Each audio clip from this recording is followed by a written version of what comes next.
Today we are going to talk about homophones. Do you know what I mean? E aí, pessoal, hoje nós vamos falar sobre esta palavrinha aí, homophones. Vocês sabem o que ela significa? Pois se preparem, porque hoje nós iremos aprender. Então, pessoal, como eu falei, já nós vamos conversar um pouco sobre homophones, que significa o seguinte: são palavras que têm o mesmo som, a mesma pronúncia, mas a forma de escrever e os significados são diferentes, certo? E o nosso primeiro grupo de homophones são justamente aquelas palavrinhas que nós já vimos em um vídeo anterior. Vou até deixar o link aqui para vocês darem uma olhada nesse vídeo, que são as palavras to e to. São palavras que têm a mesma pronúncia, porém significados e escritas diferentes. Dê uma olhadinha no meu vídeo sobre essas três palavras para vocês entenderem o que elas significam, tá certo? Vamos agora para o segundo grupo de homophones. São as palavras eight e eight. Vocês conhecem alguma dessas palavras aqui? Esse primeiro eight é o número 8, number 8. Esse outro eight é o passado do verbo comer, é o passado do verbo to eat, que significa comeu. Vamos ver aqui essas palavras numa frase. Exemplo: I have 8 pencils. Eu tenho 8 lápis. E realmente eu tenho, viu? Meu estojo está cheio de lápis. E com a outra palavra nós temos I ate some cake. I ate some cake. Eu comi, um pouco de bolo.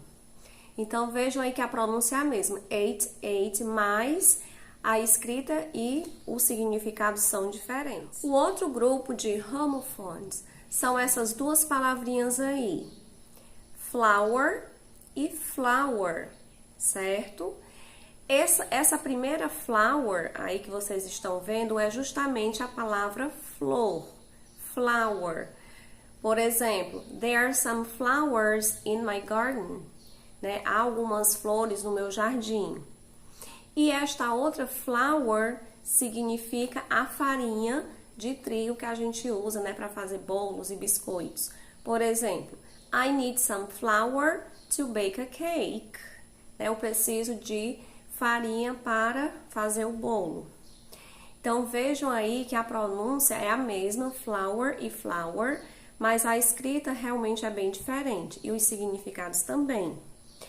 E cuidado com esta palavra flour, que significa farinha, para vocês não chamarem de floor. Algumas pessoas confundem e acabam que chamam de floor, e floor é outra coisa, como vocês estão vendo aí a escrita.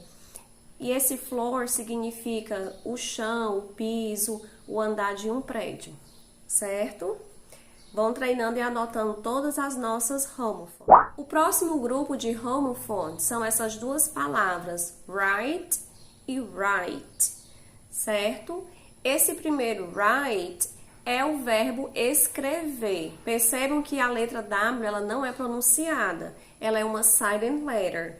Eu também tenho um vídeo falando sobre silent letters, parte 1, que eu vou depois produzir um outro vídeo com mais informações sobre o assunto, mas vou deixar o link aqui para vocês também darem uma olhada nesse vídeo sobre silent letters.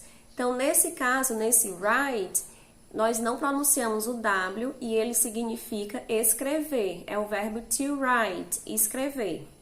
E esse outro write significa correto, certo. Por exemplo, quando eu digo I need to write a letter for my mother, eu tenho que escrever uma carta para minha mãe no sentido de escrever por ela, já que ela não consegue muito escrever mais, enxergar direitinho. Só brincando, viu, gente? Então, quando eu digo I need to write a letter for my mother, eu estou dizendo que eu vou escrever uma carta pela minha mãe, por ela, não para ela. Depois eu vou gravar um vídeo falando um pouco sobre essas preposições to and for, porque dependendo da situação, o sentido da frase vai mudar. E usando este outro right, né? Por exemplo, the right answer is letter B. A resposta certa é a letra B. E esse right, além de significar direito, certo, correto, também é o substantivo direito, no sentido dos seus direitos. People have some rights. Né? As pessoas têm alguns direitos. Um exemplo aqui bem básico, só para vocês entenderem essa outra colocação da palavra right. Então, só reforçando a pronúncia right and right. Got it? I hope so. O próximo grupo de homophones que nós vamos ver são as palavras horse and horse. Este primeiro horse é cavalo. Quando eu digo I have a horse, eu tenho um cavalo. E este outro horse é rouco, o adjetivo rouco. Ou então rouca, não tem diferença de gênero aí. Por exemplo, I'm hoarse, eu estou rouca, certo? O próximo grupo de homophones são as palavras bye, bye and bye. Esse primeiro bye é tchau. Exemplo, bye, I gotta go. Eu preciso ir. Este outro buy é o verbo comprar, né? To buy. Por exemplo, I need to buy some clothes. Eu preciso comprar roupas novas. E este outro buy é uma preposição e eu vou dar 2 exemplos de como utilizá-la. Nessa primeira situação, o buy, ele significa de, quando eu digo assim, I'm going to my work by car, né? Eu irei para o trabalho de carro. É justamente a forma como eu vou me locomover. E nessa outra frase, you need to give me that by Wednesday. Você precisa me dar isto até quarta-feira. Então, esse outro by aí, indicando o prazo até o dia que você precisa me entregar algo. Então, vejam aí, by, by and by, mesma pronúncia, escritas diferentes, e é pelo contexto realmente que eu vou saber qual palavra eu estou utilizando, ok? Anotem tudo para não esquecer todas essas palavras aí. Passaremos agora para mais um grupo de homophones, que são as palavras here e here. Este primeiro aqui significa aqui. Por exemplo, I have to record some videos here. Eu preciso gravar alguns vídeos aqui. E este outro hear é o verbo ouvir, to hear. Por exemplo, I hear a lot of noise when I'm recording some videos. Eu escuto muitos barulhos quando eu estou gravando os meus vídeos. Então, vejam aí que a escrita é bem diferente, né? Here and here, mas a pronúncia é a mesma. E vem a dica, mais uma vez, pelo contexto é que nós vamos descobrir qual here, qual a palavra que a gente está utilizando. E por último, nós temos as palavras for e for. Este aqui é o número 4, number 4. 1, 2, 3, 4. E este aqui é a preposição for, que significa para, que vai depender do contexto, né? No qual eu estou utilizando esta palavra. Por exemplo, this is for you, isto é para você. Ou então, I bought this for you, eu comprei isto para você. E, de acordo com aquele outro exemplo que eu usei anteriormente, né? I need to write a letter for my mother. Eu preciso escrever uma carta para minha mãe, por ela, neste sentido de escrever por ela, já que ela não consegue.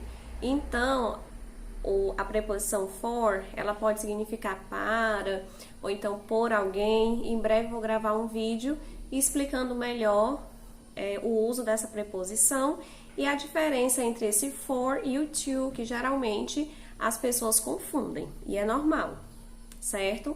Essas confusões iniciais, quando a pessoa está aprendendo inglês, é super normal.